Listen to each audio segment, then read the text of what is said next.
Hi, my name is Jim Huang. I'm the president and portfolio manager of T.I.P. Wealth Manager, Inc. I've been in the industry for 17 years, and I have managed over $2 billion of retail and institutional assets. I've been managing resource flow-through funds since 2004. So how am I different from the other successful portfolio managers you might have seen? I believe portfolio management is all about controlling risk. Of course, we want to maximize return for the assets, but it's very, very important to preserve capital by controlling risk. Now, how do I do that in a volatile resource sector? In one word, diversification.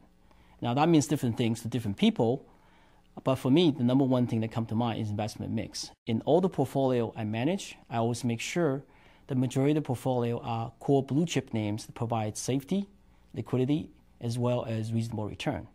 To that, I add something called the growth opportunities, which gives you more return with some incremental risk. And the last part, which is a smaller part of the portfolio, I invest in high risk, high reward situations where they can greatly enhance return. Properly mixed, this portfolio should provide reduced risk and balanced return. Now, the other way to do it is by diversifying commodities. All the flow-through funds I manage tends to be a balanced mix. We'll have exposure to precious metals, gold and silver, energy, oil, natural gas, uranium, base metal, and bulk materials, which are coking coal and iron ore. This should ensure that we have exposure to different sectors of commodity without unduly taking too much risk in one. So why am I bullish in commodities? We are in the middle of a multi-decade cycle to transition from the existing superpowers to the emerging markets such as China and India.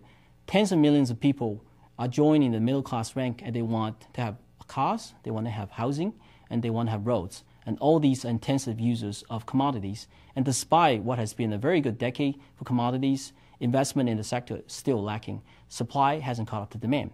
So I believe we're still early in the cycle to participate in a long-term bullish trend in commodities.